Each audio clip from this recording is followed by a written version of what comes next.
প্রিয় ভাইরা, এখনো কিন্তু আমরা নিরাপদ না। হ্যাঁ, এখনো আমরা নিরাপদ না। বললো না, আগে বলতে দিত না, এখন বললে শোনে না। হ্যাঁ, আপনারা মন দিয়ে আওয়াজ শুনছেন তো বলতে পারলেন না কেন? হ্যাঁ, এটার দ্বারা উদ্দেশ্য কি আপনার? এটার দ্বারা উদ্দেশ্য হলো মনে রাখতে হবে এখনো কিন্তু আমাদের ভয় কাটে নাই। ইনশাআল্লাহ খেলাফত ব্যবস্থার দিকে আমাদের এগিয়ে যেতে হবে। যখন এটা আমরা ইনশাআল্লাহ এই খেলাফত ব্যবস্থা যখন প্রতিষ্ঠিত হয়ে যাবে, আমাদের ভয়ভীতি থাকবে না। আল্লাহ তাআলা এই ভয়ভীতি দূর করে দিবেন, যার সুন্দর দৃষ্টান্ত বর্তমান আফগানিস্তান। কোন রাষ্ট্র?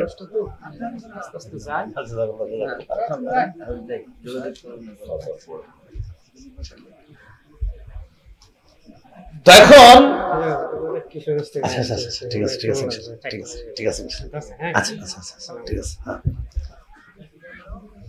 তো ঈমান এবং নেক আমল, এটা হলো খেলাফত প্রতিষ্ঠিত হওয়ার পূর্ব শর্ত। তো মনে রাখতে হবে ঈমান এবং নেক আমল। এবার আমার সাথে বলেন, বলেন খেলাফত প্রতিষ্ঠিত হওয়ার পদ্ধতি দুইটা। বলেন শর্ত কয়টা? দুইটা, ঈমান নেক আমল। আর পদ্ধতি কয়টা? আবার বুঝেন, শর্ত কয়টা? ঈমান নেক আমল। এবার বলেন পদ্ধতি কয়টা? বলেন দাওয়াত, জিহাদ। তাহলে আপনারা বলবেন শর্ত কয়টা? এক নাম্বার ঈমান নেক আমল। এবার বলেন পদ্ধতি কয়টা? দাওয়াত, জিহাদ। তাহলে খেলাফতের শর্ত দুইটা, পদ্ধতি দুইটা। শর্ত দুইটা হলো ঈমান নেক আমল, পদ্ধতি দুইটা হলো দাওয়াত এবং জিহাদ। আল্লাহ আমাদের সকলকে জিহাদের ব্যাপারে যেন সঠিক মানসিকতা আমরা লালন করতে পারি, আল্লাহ তৌফিক দান করেন। এখন আমি আপনাদের কাছে জানতে চাই, আমাদের এই দেশে ইসলামী হুকুমত কায়েম হোক, এটা চাই কারা কারা? ইনশাআল্লাহ সবাই চাই তো ইনশাআল্লাহ। এবার মূল আলোচনায় চলে আসে। তাহলে নির্যাতিত হওয়ার পর মুসলমানরা চলে গেলেন মদিনায়, ইসলামী রাষ্ট্র কায়েম হলো। আল্লাহ বললেন ইসলামী রাষ্ট্রের যিনি প্রধান হবে, যার দায়িত্ব দিব আমি, তার মৌলিক কাজ হবে চারটা: নামাজ কায়েম করা, যাকাত আদায় করা, সৎ কাজের আদেশ করা, অসৎ কাজের নিষেধ করা। এবার আমরা গুরুত্বপূর্ণ একটা আলোচনা শুনব। শাসক যিনি হবেন তার কিছু গুণ থাকবে, এটা খুব মন দিয়ে শুনি। শাসক যিনি হবেন তার এক নাম্বার গুণ হবে আল্লাহমুখী হওয়া, আখিরাতমুখী হওয়া। সুবহানাল্লাহ। বলেন তো মুসলিম শাসকের কাজ কয়টা? ভুলে গেছে? চারটা। কাজ কয়টা? নামাজ প্রতিষ্ঠিত করা, যাকাত আদায় করা, সৎ কাজের আদেশ করা, অসৎ কাজের নিষেধ করা। এবার আমরা জানবো গুণ। এক নাম্বার গুণ হলো আল্লাহমুখী হওয়া, আখিরাতমুখী হওয়া। এবার দলিল নেই আমরা। সূরা নামলের 15 থেকে 19 নম্বর আয়াতে আল্লাহ বলেন, ওয়ালাকাদ আতাইনা দাউদা ওয়া সুলাইমানা ইলমা। আমি দাউদ এবং সুলাইমান নবীকে ইলম দান করলাম। ওয়া ক্বালা আলহামদুলিল্লাহিল্লাযী ফাদ্দালানা আলা কাসীরিম মিন ইবাদিহিল মুমিনিন। তারা দুইজন বললেন সমস্ত প্রশংসা আল্লাহর, যিনি আমাদেরকে তার অধিকাংশ মুমিন বান্দাদের উপর শ্রেষ্ঠত্ব দান করেছেন। দাউদ নবী আর সুলাইমান নবী বললেন, ওয়া ওয়ারিসা সুলাইমানু দাউদা। সুলাইমান নবী দাউদ নবীর উত্তরাধিকার হলেন। মনে রাখতে হবে, নবীরা কোনো সম্পদের উত্তরাধিকার হন না। সুলাইমান নবী তার বাবার উত্তরাধিকার হয়েছেন নবুয়তের, রাজত্বের, এলেমের। নবীরা উত্তরাধিকার হয় নবুয়তের, রাজত্বের, এলেমের। তো সুলাইমান নবী উত্তরাধিকার হয়েছেন রাজত্বের, এলেমের, নবুয়তের উত্তরাধিকার হয়েছেন। বাবাকে আল্লাহ নবী বানিয়েছেন। দাউদ নবী 40 বছর ফিলিস্তিন শাসন করছে। 74% ফিলিস্তিনের অঞ্চল সাম্রাজ্য তিনি কায়েম করেছেন দাউদ নবী। দাউদ নবীর পর সুলাইমান নবী শাসক হলেন, তিনিও 40 বছর। বাবা এবং সন্তান দুজনে মিলে ফিলিস্তিন শাসন করলেন 80 বছর।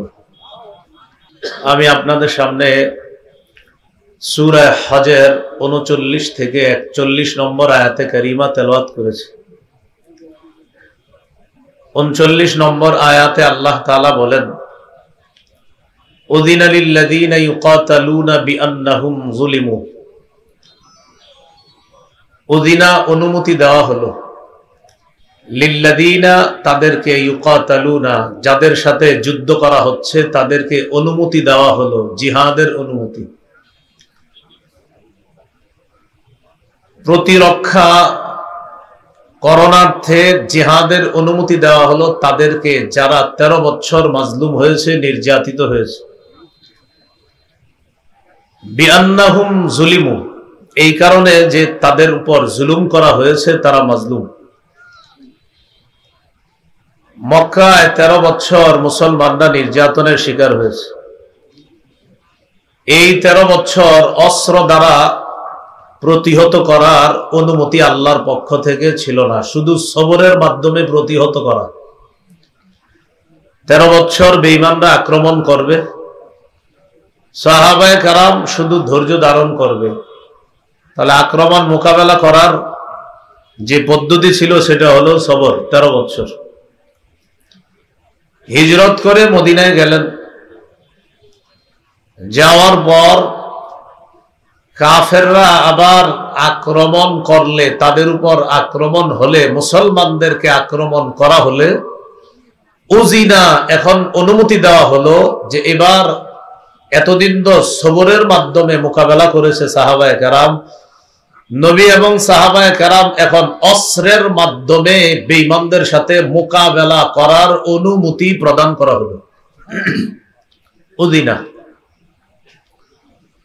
আল্লাহ বলেন ওয়া ইন্নাল্লাহা আলা নাসরিহিম লাকাদির, নিশ্চয় আল্লাহ তাদেরকে সাহায্য করতে সক্ষম। এখানে সাহায্য যারা উদ্দেশ্য হলো মুসলমানদেরকে সংখ্যায় কম হওয়া সত্ত্বেও তাদেরকে বেশি সংখ্যকের মোকাবেলায় বিজয়ী করতে আল্লাহ সক্ষম। এখন তারা মাজলুম হয়েছে কিভাবে? সূরা হজের 40 নম্বর আয়াতে আল্লাহ বলেন আল্লাযীনা উখরিজু মিন দিয়ারিহিম বিগাইরি হক, যাদেরকে বের করে দেওয়া হয়েছে তাদের ঘর থেকে অন্যায়ভাবে।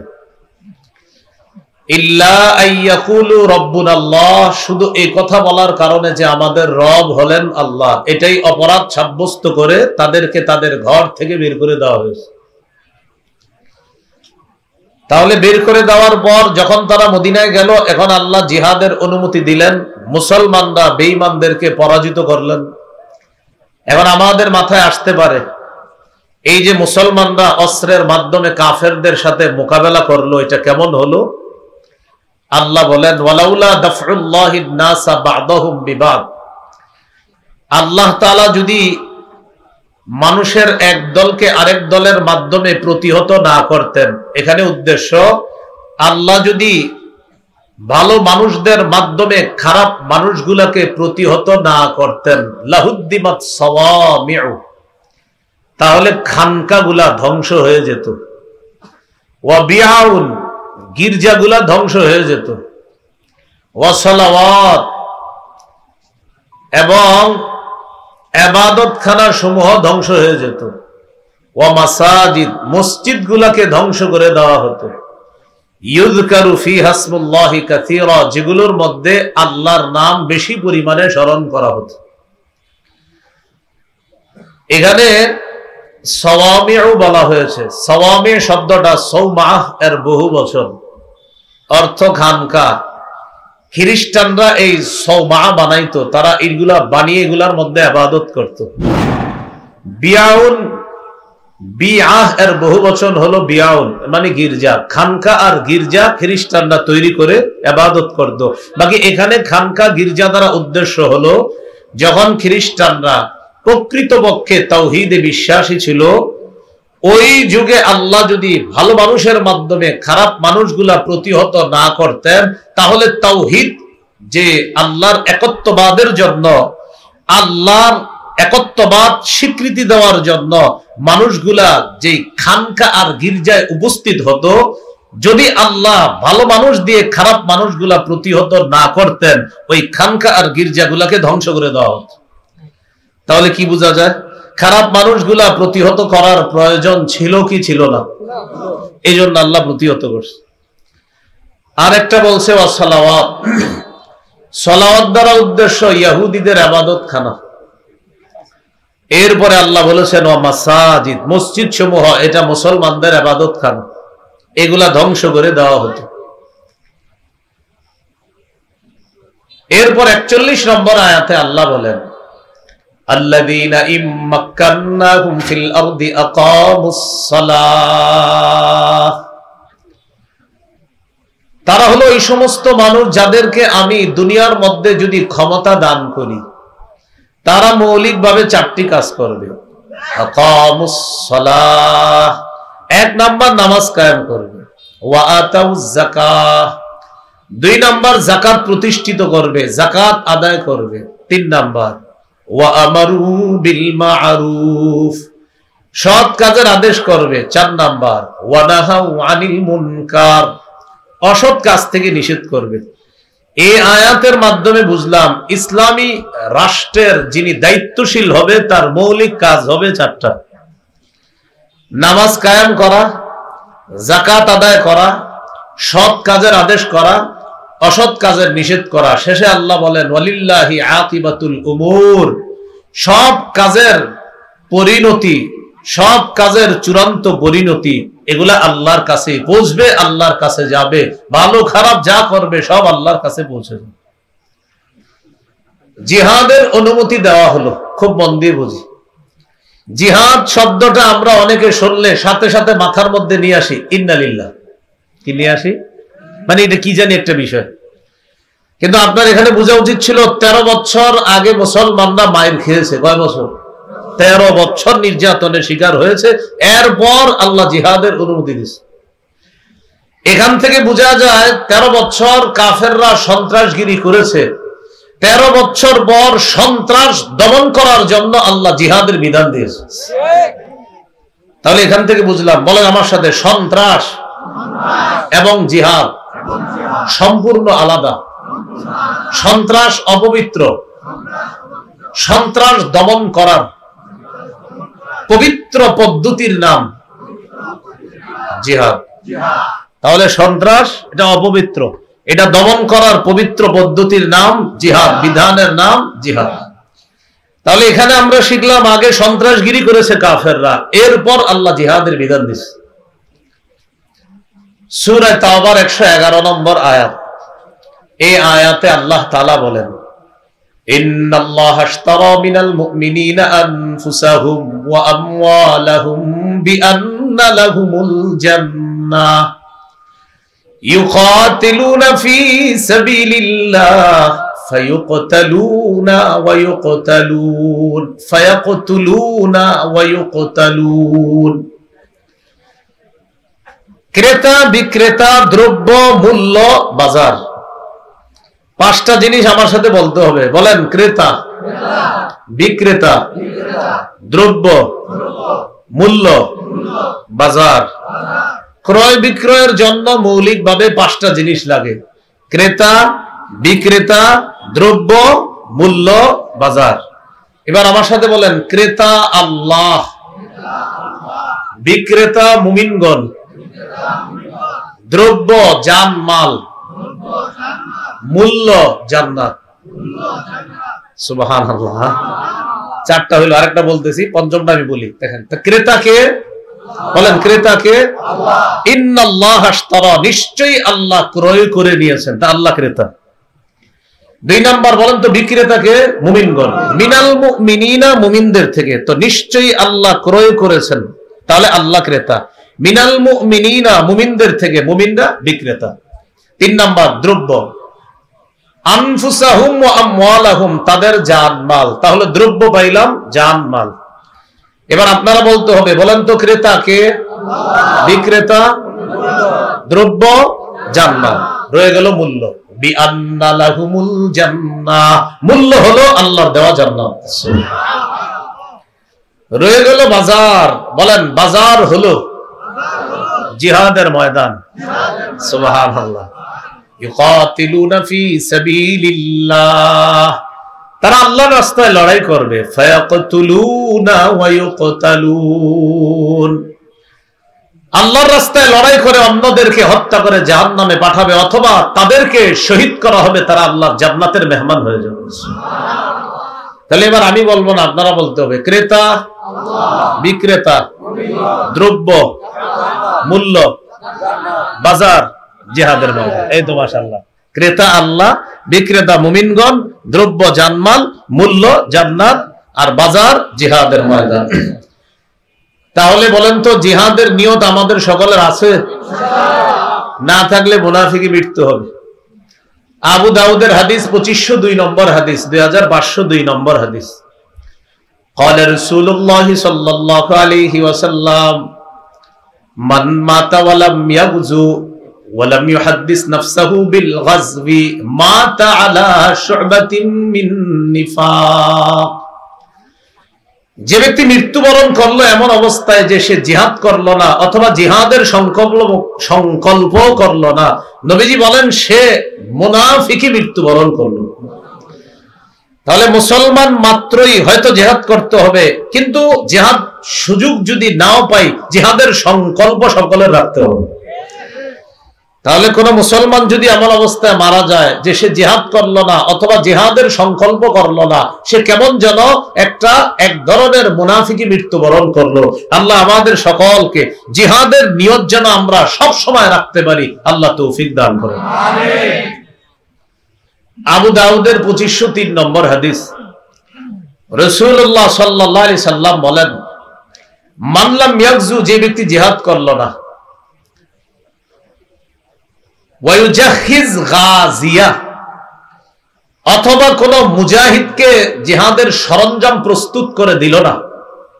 এক নাম্বার, যে ব্যক্তি জিহাদ করলো না অথবা কোন মুজাহিদকে জিহাদের সরঞ্জাম প্রস্তুত করে দিল না। আও ইয়াখলুফ গাজিয়ান ফি আহলিহি বিখাইরিন, অথবা মুজাহিদের অনুপস্থিতিতে তাদের পরিবারের খোঁজ খবর নেয় নাই। এক নাম্বার, যে ব্যক্তি জিহাদ করে নাই অথবা কোন মুজাহিদকে জিহাদের সরঞ্জাম প্রস্তুত করে দেয় নাই, অথবা মুজাহিদ জিহাদের ময়দানে থাকা অবস্থায় তার পরিবারের খোঁজ খবর নেয় নাই, নবীজি বলেন ইল্লা আসাবাহুমুল্লাহু বিকারিআতিন ক্বাবলা ইয়াউমিল কিয়ামা, আল্লাহ না করেন কিয়ামতের আগে এই ব্যক্তিকে আল্লাহ আযাব দ্বারা পাকড়াও করবে। বলি নাউযুবিল্লাহ।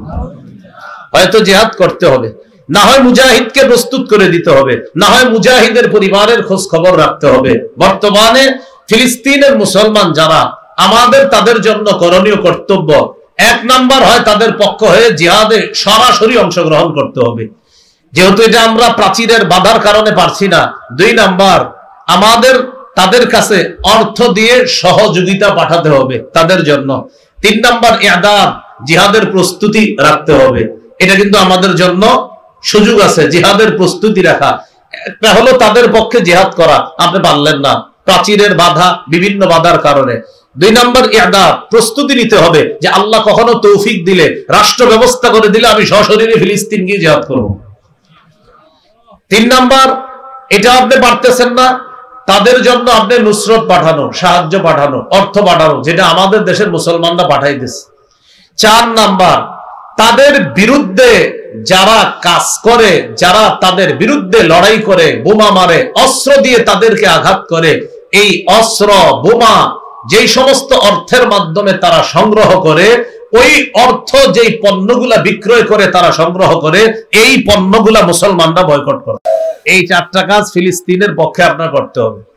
হয়তো জিহাদ করা পারছেন না, প্রস্তুতি নেওয়া পারছেন না, সহযোগিতা পাঠানো এটাও আপনি পারতেছেন না টাকার অভাবে, অন্তত তাদের বিরুদ্ধে যেই সমস্ত পণ্যের মাধ্যমে অর্থ সংগ্রহ করা হয় এই পণ্যগুলা আমরা বয়কট করব।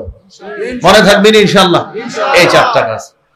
তাহলে চলে আসি আগের কথায়। বলেন তো 13 বছর কাফেররা যেটা করেছে এটার নাম কি? সন্ত্রাস। আল্লাহ অনুমতি দিয়েছে জিহাদের, এটা হলো পবিত্র বিধান জিহাদ। এরপরে রাসূল সাল্লাল্লাহু আলাইহি সাল্লাম মদিনায় গেলেন, ইসলামী রাষ্ট্র কায়েম করলেন। ইসলামী রাষ্ট্র কায়েম করার পর আল্লাহ বলেন সেখানে যাদেরকে আমি ক্ষমতায় বসাই তাদের কাজ হবে মৌলিকভাবে চারটা। এখন একটা কথা মনে রাখা, আমরা যদিও বিভিন্ন পদ্ধতিতে শান্তি তালাশ করি, কিন্তু আপনি বিশ্বাস করেন, লিখে রাখেন সাদা কাগজে, খেলাফত ব্যবস্থা ছাড়া মুসলমানদের চূড়ান্ত শান্তি আসবে না, আসতে পারে না। এই জন্য মুসলমান খেলাফত ব্যবস্থার দিকে এগিয়ে যেতে হবে। এখন খেলাফত প্রতিষ্ঠিত হবে কিভাবে? বলেন, খেলাফত প্রতিষ্ঠিত হওয়ার শর্ত দুইটা। বলেন তো, খেলাফত প্রতিষ্ঠিত হওয়ার শর্ত কয়টা? বলেন, ঈমান, নেক আমল। বলেন, ঈমান, নেক আমল। ঈমান এবং নেক আমলের বলেন যাদের মধ্যে পরিপূর্ণ পাওয়া যাবে, তাদের জন্য আল্লাহ তিনটি ওয়াদা করেছেন। এক নাম্বার, খলিফা বানাবেন। দুই নাম্বার, দিন প্রতিষ্ঠিত করে দিবেন। তিন নাম্বার, ভয়ের পর নিরাপত্তা দান করবেন। এই তিনটা ওয়াদা সূরা নূরের 55 নম্বর আয়াতে আল্লাহ বলেন, ওয়াদাল্লাহুল্লাযীনা আমানু মিনকুম ওয়া আমিলুস সালিহাত লা ইস্তাখলিফান্নাহুম ফিল আরদি কামা ইস্তাখলাফাল্লাযীনা মিন ক্বাবলিহিম ওয়া লা ইউমাক্কিনান্না লাহুম দীনাহুমুল্লাযী ইরতাদা লাহুম ওয়া লা ইউবাদদিলান্নাহুম মিন বা'দি খাউফিহিম আমনা। আল্লাহ বলেন, তোমাদের মধ্যে যারা ঈমান এনেছে এবং নেক কাজ করেছে তাদেরকে আল্লাহ ওয়াদা করেছেন, এক নাম্বার, লা ইস্তাখলিফান্নাহুম ফিল আরদ কামা ইস্তাখলাফাল্লাযীনা মিন ক্বাবলিহিম, তাদের পূর্ববর্তীদেরকে যেমন আল্লাহ জমিনে খলিফা বানিয়েছেন তাদেরকেও আল্লাহ খলিফা বানাবেন।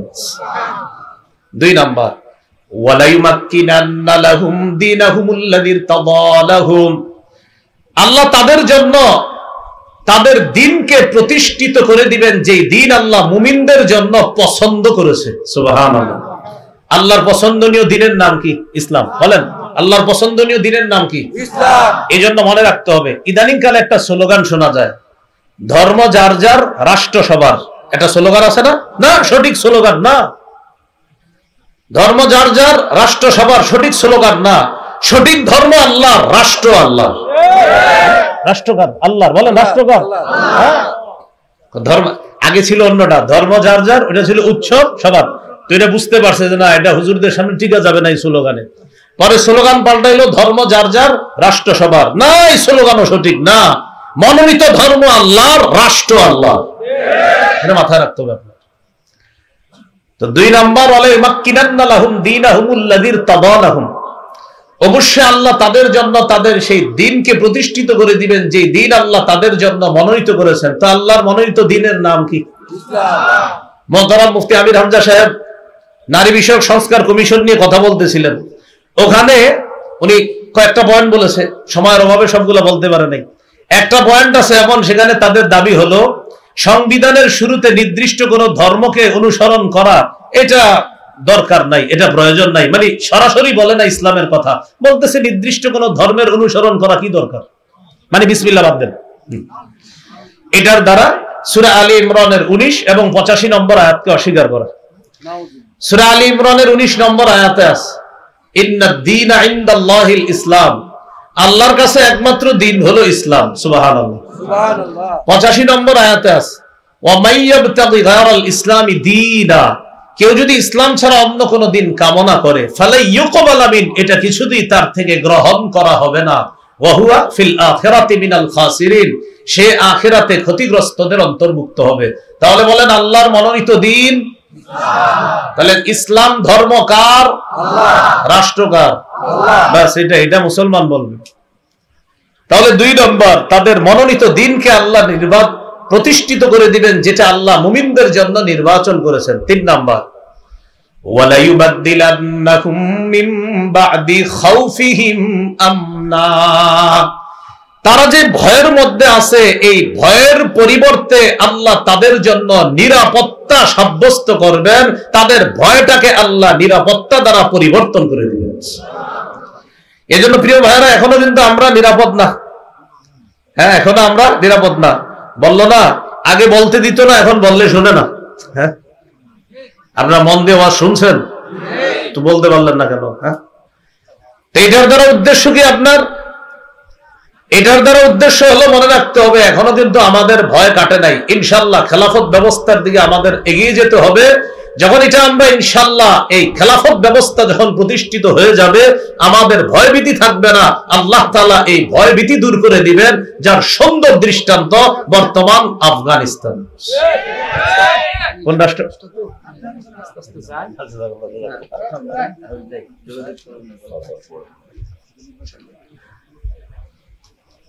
তো এখন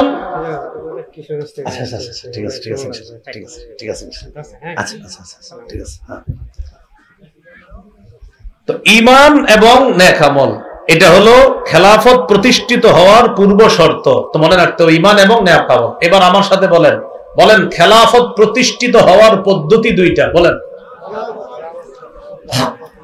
শর্ত কয়টা? দুইটা, ঈমান নেক আমল। আর পদ্ধতি কয়টা? আবার বুঝেন, শর্ত কয়টা? ঈমান নেক আমল। এবার বলেন পদ্ধতি কয়টা? বলেন দাওয়াত, জিহাদ। তাহলে আপনারা বলবেন শর্ত কয়টা? এক নাম্বার ঈমান নেক আমল। এবার বলেন পদ্ধতি কয়টা? দাওয়াত, জিহাদ। তাহলে খেলাফতের শর্ত দুইটা, পদ্ধতি দুইটা। শর্ত দুইটা হলো ঈমান নেক আমল, পদ্ধতি দুইটা হলো দাওয়াত এবং জিহাদ। আল্লাহ আমাদের সকলকে জিহাদের ব্যাপারে যেন সঠিক মানসিকতা আমরা লালন করতে পারি, আল্লাহ তৌফিক দান করেন। এখন আমি আপনাদের কাছে জানতে চাই, আমাদের এই দেশে ইসলামী হুকুমত কায়েম হোক, এটা চাই কারা কারা? ইনশাআল্লাহ সবাই চাই তো ইনশাআল্লাহ। এবার মূল আলোচনায় চলে আসে। তাহলে নির্যাতিত হওয়ার পর মুসলমানরা চলে গেলেন মদিনায়, ইসলামী রাষ্ট্র কায়েম হলো। আল্লাহ বললেন ইসলামী রাষ্ট্রের যিনি প্রধান হবে, যার দায়িত্ব দিব আমি, তার মৌলিক কাজ হবে চারটা: নামাজ কায়েম করা, যাকাত আদায় করা, সৎ কাজের আদেশ করা, অসৎ কাজের নিষেধ করা। এবার আমরা গুরুত্বপূর্ণ একটা আলোচনা শুনব। শাসক যিনি হবেন তার কিছু গুণ থাকবে, এটা খুব মন দিয়ে শুনি। শাসক যিনি হবেন তার এক নাম্বার গুণ হবে আল্লাহমুখী হওয়া, আখিরাতমুখী হওয়া। সুবহানাল্লাহ। বলেন তো মুসলিম শাসকের কাজ কয়টা? ভুলে গেছে? চারটা। কাজ কয়টা? নামাজ প্রতিষ্ঠিত করা, যাকাত আদায় করা, সৎ কাজের আদেশ করা, অসৎ কাজের নিষেধ করা। এবার আমরা জানবো গুণ। এক নাম্বার গুণ হলো আল্লাহমুখী হওয়া, আখিরাতমুখী হওয়া। এবার দলিল নেই আমরা। সূরা নামলের 15 থেকে 19 নম্বর আয়াতে আল্লাহ বলেন, ওয়ালাকাদ আতাইনা দাউদা ওয়া সুলাইমানা ইলমা। আমি দাউদ এবং সুলাইমান নবীকে ইলম দান করলাম। ওয়া ক্বালা আলহামদুলিল্লাহিল্লাযী ফাদ্দালানা আলা কাসীরিম মিন ইবাদিহিল মুমিনিন। তারা দুইজন বললেন সমস্ত প্রশংসা আল্লাহর, যিনি আমাদেরকে তার অধিকাংশ মুমিন বান্দাদের উপর শ্রেষ্ঠত্ব দান করেছেন। দাউদ নবী আর সুলাইমান নবী বললেন, ওয়া ওয়ারিসা সুলাইমানু দাউদা। সুলাইমান নবী দাউদ নবীর উত্তরাধিকার হলেন। মনে রাখতে হবে, নবীরা কোনো সম্পদের উত্তরাধিকার হন না। সুলাইমান নবী তার বাবার উত্তরাধিকার হয়েছেন নবুয়তের, রাজত্বের, এলেমের। নবীরা উত্তরাধিকার হয় নবুয়তের, রাজত্বের, এলেমের। তো সুলাইমান নবী উত্তরাধিকার হয়েছেন রাজত্বের, এলেমের, নবুয়তের উত্তরাধিকার হয়েছেন। বাবাকেও আল্লাহ নবী বানিয়েছেন।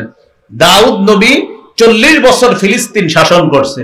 74% ফিলিস্তিনের অঞ্চল সাম্রাজ্য তিনি কায়েম করেছেন দাউদ নবী। দাউদ নবীর পর সুলাইমান নবী শাসক হলেন, তিনিও 40 বছর। বাবা এবং সন্তান দুজনে মিলে ফিলিস্তিন শাসন করলেন 80 বছর।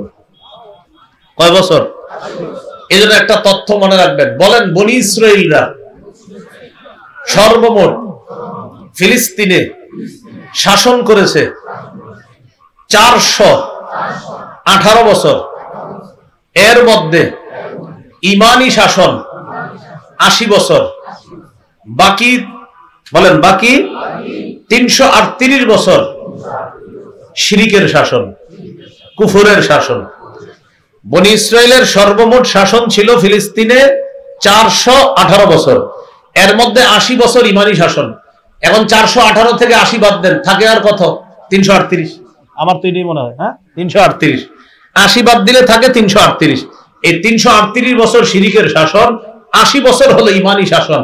মজার ব্যাপার, এই 80 বছর ইমানি শাসনের 40 বছর দাউদ নবী, 40 বছর সুলাইমান নবী। সুবহানাল্লাহ। তো সুলাইমান নবী দাউদ নবীর উত্তরাধিকার হলেন। হওয়ার পর কি বলে দেখেন, সুলাইমান নবীর কথাগুলো আল্লাহ কোরআনের মধ্যে বলেন, ওয়াকালা ইয়া আইয়ুহান নাস উল্লিমনা মানতিকাত তাইর। হে মানুষ, আমাকে পাখির ভাষা শিক্ষা দেওয়া হয়েছে। সুবহানাল্লাহ। ওয়া উতিনা মিন কুল্লি শাই। আমাকে সব বিষয় দেওয়া হয়েছে আল্লাহর পক্ষ থেকে। সুলাইমান নবী কি বলে দেখেন, ইন্না হাযা লাহুয়াল ফাদলুল মুবিন। এটা স্পষ্ট অনুগ্রহ আল্লাহর পক্ষ থেকে। বলেন তো, সুলাইমান নবী রাজত্ব নবুয়ত পাওয়ার পরেও অনুগ্রহ স্বীকার করলেন কার? এই জন্য যিনি মুসলিম শাসক হবেন তার এক নাম্বার গুণ হবে তিনি আল্লাহমুখী হবেন। তার যত নেয়ামত দিবে সব নেয়ামতের কৃতিত্ব দিবে তিনি আল্লাহ। এরপর কি বলে দেখেন, ওয়াহুশিরা লিসুলাইমানা জুনুদুহু মিনাল জিন্নি ওয়াল ইনসি ওয়াত তায়রি ফাহুম ইউজাউন। সুলাইমান নবীর জন্য সমবেত করা হয়েছে জুনুদুহু তার সৈন্যদেরকে, মিনাল জিন্নি জিনদের থেকে, ওয়াল ইনসি মানুষদের থেকে, ওয়াত তায়রি পাখিদের থেকে, ফাহুম ইউজাউন তাদেরকে নিয়ন্ত্রণ করা হতো, তাদেরকে সুবিন্যস্ত করে দাঁড় করানো হতো, তাদেরকে সুবিন্যস্ত করে দলে দলে বিভক্ত করা হতো।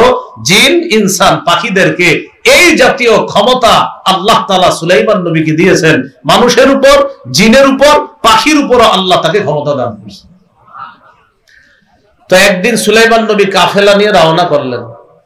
হাত্তা ইযা আতাউ আলা ওয়াদিন নাম, যাইতে যাইতে তিনি যখন পিঁপড়ার উপত্যকায় উপনীত হলেন, পিঁপড়ার রানী, এই রানী পিঁপড়াদেরকে ডেকে বললেন, ক্বালাত নামলাতু ইয়া আইয়ুহান নামলু দুখুলু মাসাকিনাকুম। পিঁপড়ার রানী পিঁপড়াদেরকে ডেকে বললেন, ও পিঁপড়া সম্প্রদায়, তোমরা তাড়াতাড়ি ঘরে ঢুকো, গর্তে প্রবেশ করো। লা ইয়াহতিমান্নাকুম সুলাইমান ওয়া জুনুদুহু ওয়া হুম লা ইয়াশউরুন। সুলাইমান নবী এবং তার সৈন্যবাহিনী না জেনে তোমাদেরকে যেন পায়ের নিচে পিষে না ফেলে, তাড়াতাড়ি তোমরা ঘরে প্রবেশ করো। তো পাখির এই ভাষাটা সুলাইমান নবী বুঝে ফেলে একটা হাসি দিছে। সুবহানাল্লাহ। ফাতাবাসসামা দাহিকাম মিন কওলিহা, পুরো বিষয়টা বুঝবেন। সুলাইমান নবী পিঁপড়ার ভাষা বুঝে একটা স্মিত হাসি দিলেন। وقال رب أوزعني أن أشكر نعمتك التي أنعمت علي وعلى والدي। সাথে সাথে বললেন, ও আমার রব, আমাকে তৌফিক দান করেন, আমি যেন আপনার নেয়ামতের শুকরিয়া আদায় করতে পারি। যে নেয়ামত আমার উপর দান করেছেন, কি নেয়ামত? আমাকে পাখির ভাষা শিক্ষা দিয়েছেন, মানুষের উপর, জিনের উপর, পাখির উপর আমাকে কর্তৃত্ব দিয়েছেন। শুধু তাই না, আমি বাতাসকে কথা বললে সেই বাতাসও আমার কথা শোনে, আপনি বাতাসকেও আমার অনুগামী করে দিয়েছেন। এখন একটু বুঝেন আমার মূল কথা। তো সুলাইমান নবী বলতেছে, আল্লাহ আমাকে তৌফিক দেন, আমি যেন আপনার নিয়ামতের শুকরিয়া আদায় করতে পারি। যে নিয়ামত আমাকে দিয়েছেন আমার বাবাকেও দিয়েছেন।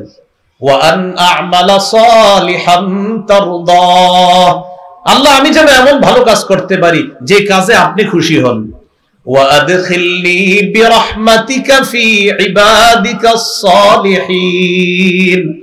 আল্লাহ আপনি আপনার রহমতের মাধ্যমে আমাকে আপনার নেক বান্দাদের ভিতরে প্রবেশ করায়া দেন, অন্তর্ভুক্ত করেন। আয়াতের অনুবাদগুলা মজা করে শুনছেন, এবার মূল কথাটা শুনেন। সুলাইমান নবী নবুয়ত পাওয়ার পর, রাজত্ব পাওয়ার পর, পাখির ভাষা বুঝে, বাতাসের কথা সবকিছু বুঝার পরেও সুলাইমান নবী শুকরিয়া আদায় করে কার? সব কৃতিত্ব দিতেছে কাকে? এজন্য মুসলিম শাসক যিনি হবে তার এক নাম্বার গুণ হবে তিনি আল্লাহমুখী হবে, আখিরাতমুখী হবে। দেখি পরীক্ষা নেই, মুসলিম শাসকের কাজ কয়টা? কয়টা?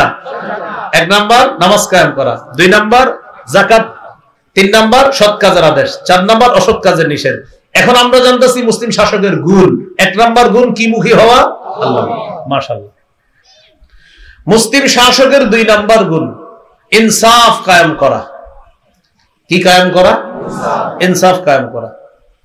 সূরা সাদের 26 নম্বর আয়াতে আল্লাহ বলেন, ইয়া দাউদ ইন্না জাআলনাকা খলিফাতান ফিল আরদ। হে দাউদ, আমি আপনাকে পৃথিবীতে খলিফা বানিয়েছি। তো আল্লাহ তাআলা সাথে সাথে বললেন, ফাহকুম বাইনান নাসি বিল হক। আপনি মানুষের মাঝে ইনসাফ করবেন, মানুষের মাঝে বিচার করবেন সঠিকভাবে। সুবহানাল্লাহ। দাউদ, আমি আপনাকে দুনিয়াতে খলিফা বানিয়েছি। ফাহকুম বাইনান নাসি বিল হক, আপনি সঠিকভাবে মানুষের মাঝে বিচার করবেন। ওয়ালা তাত্তাবিল হাওয়া, আপনি কুপ্রবৃত্তির অনুসরণ করবেন না, নিজের মনের কথা শুনবেন না, আমি আল্লাহ যেভাবে বলি সেভাবে শুনবেন। ফায়ুদিল্লাকা আন সাবিলিল্লাহ, আপনি যদি নিজের মন মতো ফয়সালা করেন তাহলে এই নিজের মন মতো চলাটা আপনাকে আল্লাহর রাস্তা থেকে দূরে সরায়া দিবে। বলেন নাউজুবিল্লাহ। ইন্নাল্লাযীনা ইয়াদিল্লুনা আন সাবিলিল্লাহ, নিশ্চয়ই যারা আল্লাহর রাস্তা থেকে দূরে সরে যায়, পথভ্রষ্ট হয়ে যায়, লাহুম আযাবুন শাদীদুম বিমা নাসু ইয়াউমাল হিসাব, হিসাবের দিন ভুলে যাওয়ার কারণে তাদের জন্য রয়েছে কঠিন শাস্তি। তাহলে কি বোঝা গেল? যারা মুসলিম শাসক হয় তারা অন্যায় কাজ তখন করে যদি হিসাবের দিনটা তারা ভুলে যায়, অপকর্ম তখন করে যদি হিসাবের দিন ভুলে যায়। কোরআনের বিরুদ্ধে, হাদিসের বিরুদ্ধে, ইসলামের বিরুদ্ধে কোন মুসলিম শাসক তখন কথা বলে যদি তার আখিরাতের কথা স্মরণ না। কিসের বিরুদ্ধে বললাম? কোরআন। বলেন কিসের বিরুদ্ধে? কোরআনের বিরুদ্ধে, ইসলামের বিরুদ্ধে মুসলিম শাসক তখন বলে যখন তার আখিরাতে যে একটা হিসাব আছে এটা যখন ভুলে যায়, তখন যা মন চায় তা করে, বরং মন মতো কারো এজেন্ডা বাস্তবায়নের পিছনে লেগে যায়। এটা কিন্তু আপনারা মনে রাখবেন। এই জন্য আমি আগে বলছি, এখনো আমরা সেভ না। বৃষ্টি থেকে বাঁচার জন্য এখন ঝর্ণার নিচে আছি, আমরা এখনো পানি মুক্ত হতে পারিনি। বৃষ্টি থেকে বেঁচে ঝর্ণার নিচে আছি। কিসের নিচে? মানে কি? পানি বৃষ্টির নিচেও পানি, ঝর্ণার নিচেও কি? এই কথা গবেষণা করবেন, এটা কি বুঝাইলাম? আল্লাহ আমাদেরকে বুঝার তৌফিক দান করেন। মুসলিম শাসকের 2 নাম্বার গুণ হবে সঠিকভাবে ফয়সালা করা, ইনসাফ করা। মুসলিম শাসকের 3 নাম্বার গুণ, সেটা হলো মুসলিম শাসক অন্যায়ের পথ পরিহার করে চলবে সদা সর্বদা। কিসের পথ বলেন তো? অন্যায়ের পথ। সূরা আরাফের 142 নম্বর আয়াতে আল্লাহ বলেন, ওয়া'আদনা মূসা 30 লাইলা ওয়া আতমামনাহা বি'আশরিন ফাতাম্মা মিকাতু রাব্বিহি 40 লাইলা وقال موسى لأخيه هارون اخلفني في قومي وأصلح ولا تتبع سبيل المفسدين। আল্লাহ বলেন ওয়া'আদনা মূসা 30 লাইলা, আমি মূসা নবীকে 30 রাতের ওয়াদা করলাম যে তিনি আমার কাছে আসবে, পাহাড়ের উপর তিনি 30 রাত ইতিকাফ করবে। কয় রাতের ওয়াদা করলাম? 30 রাত। 30 রাতের পর আমি কি করলাম? ওয়া'আতমামনাহা বি'আশরিন, আমি আল্লাহ আরো 10 দিয়ে সেটাকে পুরা করলাম। তাহলে 30 আর 10 কত হয়? 40। ফাতাম্মা মিকাতু 40 লাইলা মিকাতু রাব্বিহি 40 লাইলা, 30 আর 10 রবের নির্দিষ্ট ওয়াদাটা হয়ে গেল মোট 40 রাতে। তাহলে রবের নির্ধারণ করা সময়টা হয়ে গেল কয় রাত? 40 রাত। প্রথমে আল্লাহ নির্বাচন করেছেন কয় রাত? 30, এরপরে আরো 10, 40। তো মূসা নবী যাবে। এখন জাতির দায়িত্ব কারে দিবে? ভাই হারুনকে বললেন, ওয়াকালা মূসা লিআখিহি হারুন আখলুফনি ফি কওমি, মূসা নবী তার ভাই হারুনকে বললেন, ও ভাই হারুন, উখলুফনি ফি কওমি, তুমি আমার জাতির মাঝে আমার অনুপস্থিতিতে আমার প্রতিনিধিত্ব করবা। এরপরে কি বলে দেখেন, ওয়া আসলিহ, সঠিকভাবে তুমি প্রতিনিধিত্ব করবা, সব বিষয়গুলো সঠিকভাবে সংশোধন করবা। ওয়ালা তাত্তাবি' সাবিলাল মুফসিদিন, ফাসাদ সৃষ্টিকারীদের রাস্তা তুমি অনুসরণ করো না, ফাসাদ সৃষ্টিকারীদের রাস্তা তুমি অনুসরণ করবা না, এটা বলে দিলেন। এই গেল 3 নাম্বার। তাহলে কি শিখলাম? অন্যায়ের পথ পরিহার করা, এটা মুসলিম শাসকের 3 নাম্বার কাজ। মূসা নবী হারুন নবীকে যখন প্রতিনিধি বানিয়ে যাচ্ছেন বলে দিলেন, সাবধান, সঠিকভাবে কাজ করবা, অন্যায়ের পথ পরিহার করে চলবা। তাহলে মুসলিম শাসকের 3 নাম্বার গুণ অন্যায়ের পথ পরিহার করা। 4 নাম্বারটা মন দিয়ে শোনেন, খুব মন দেন। 4 নাম্বার,